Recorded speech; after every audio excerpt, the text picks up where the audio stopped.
taken names. In 2011, he released the critically acclaimed Guitar Slinger album, was nominated for ACM Song of the Year, and continued to lead the charge of the Country Music Hall of Fame's All for the Hall campaign. For those accomplishments, Vince Gill is receiving the Academy's Career Achievement Award.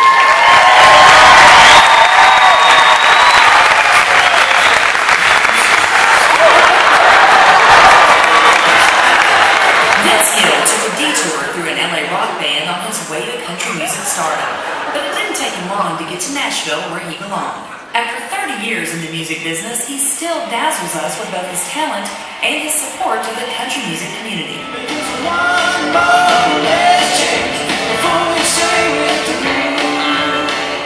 You hear the term the triple threat, and Vince so personifies that. I mean, he's a phenomenal guitar player, singer, and songwriter. That's a rare package. I love that Vince loves music, and he walks around the house playing. He's always working on a song. He enjoys people that enjoy music. What's the worst thing that can happen? What's the worst thing? So here's a guy who's up for ACM Song of the Year award last year for Threaten Me with Heaven, and you could see him in that kind of glitzy big deal environment, and then a couple days later you can see him playing classic country and western swing with the Time Jumpers.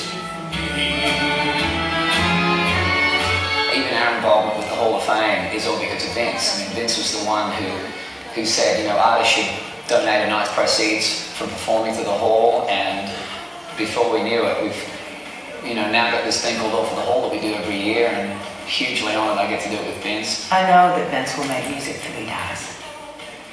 He's as happy being a sideman as he is being center stage, probably happier. And where will life take him? You know, he won't know till the phone rings and he picks it up and says, well, I guess this is where I'm going next. Hey Vince, congratulations on your ACM Career Achievement Award. I can't think of a better person or a sweeter person to receive this honor. Love you. Everybody's ready for the next big thing.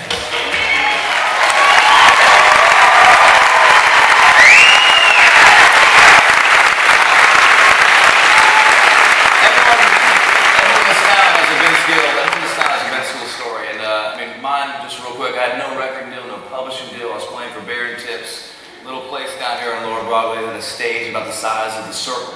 I mean, it was like this tall, baseball game playing on behind us on stage, and that's where me and my little scrappy band played every Wednesday night. Vince Gill came down with his mandolin and played with us for an hour and 22 minutes. I remember looking at the clock and going, he's still here, he's still here, he's still here. What is he doing? He's like still here, like we're nobody. And it's just, everyone asks, what's your big break? I mean, I never had like some magic break, but that wouldn't have been probably my big break because it just showed the goodness of Nashville and the guys that really care about the music. That's why we're all here, the long runs of music, and I'm so personally honored to be here to present the ACM Career Achievement Award to Vince Gill. Everybody's brother, Vince Gill.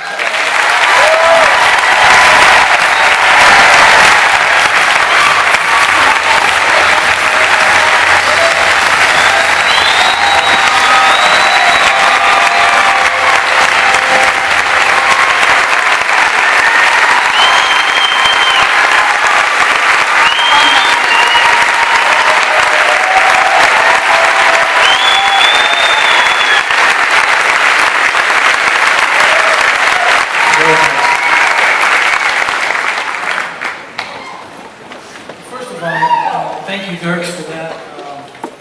And I will tell you this, on the way home from hanging with Dirks that night, I'd never heard of him. And, I was down there playing, and this is the truth. I was going home with Amy, we were riding in the car, and I said, you know that guy playing the guitar? She goes, yeah. I said, he has that thing.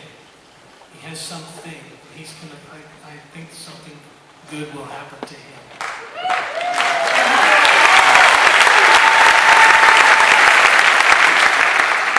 Oh gosh, about 30 years ago, the first award I ever got in my whole life was from the Academy of Country Music.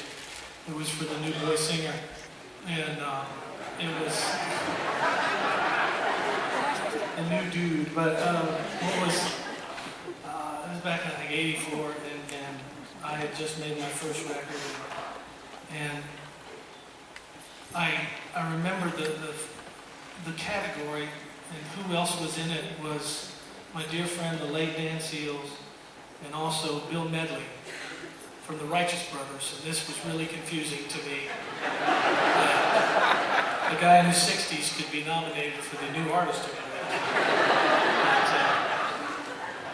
What was funny about all that was I was grateful to win, and I really thought that, okay, now I'm going to be bigger than Elvis. You know, it worked out, but it was just from eating too much.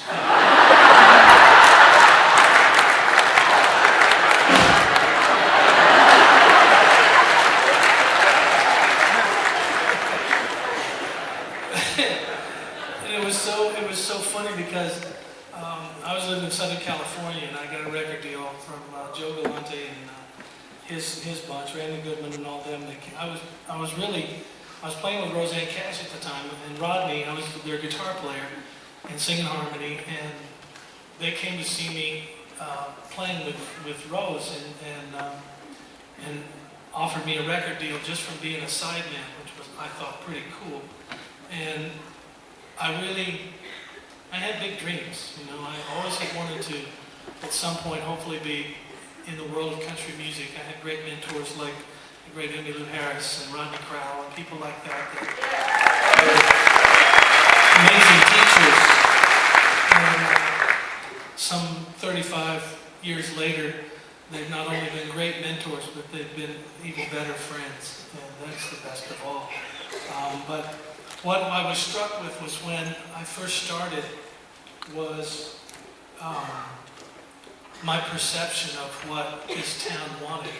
You know, I wanted to be as dirt country as Merle and Buck and Ray Price and all these people, and I started on this record, and it was so confusing because I kind of got the lay of the land that that's the last thing they wanted, and it was quite confusing, and it continued to confuse me for many years. I made records for the next 7 years, but I couldn't prove it because nobody had them. But I finally caught that lucky break, you know, and it happened. I love telling this story because it means so much to me. Was, you know, like I said, I'd made these records for years and tried, and we couldn't find the right song, the right record, or anything, and everybody was frustrated. And right about that time, I'd been 7 years with RCA and was puzzled because I couldn't really hit that big home run, and I was struggling financially too to pay for my house and stuff like that, and session work and songwriting and things like that got me through those years fairly well, but I was really struggling the hardest financially right before I changed record companies, and I got this great offer, you know, and it was from Mark Knopfler, a great guitar player from the Dire Straits, and he came to see me play in New York, and I think he knew about me for some time, and came to me and said, would you consider joining our band and being in my band and being the other guitar player in Dire Straits. And he said it would be a world tour for a year and a half, and I would have made a bloody fortune, in his words. Bloody fortune. And it would have solved most of my problems, most all of them. And so I said, well, let me think about it just a little bit, you know. So I finished my work and went home and thought about it, and I called him up and I said, Mark, I said, as flattered as I am and as much as I could use this gig, I said, I'm going to turn it down. He said, how come? I said, well, I really think I have a future in country music. I haven't yet, but I really think I have a future. And if I take this job, in my mind and in my heart, it'll be admitting failure. And I can't do that.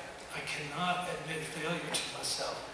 I believe I have something to offer this world of music, country music. And so begrudgingly, I turned that job down. And subsequently, the next record that came out was When I Call Your Name. And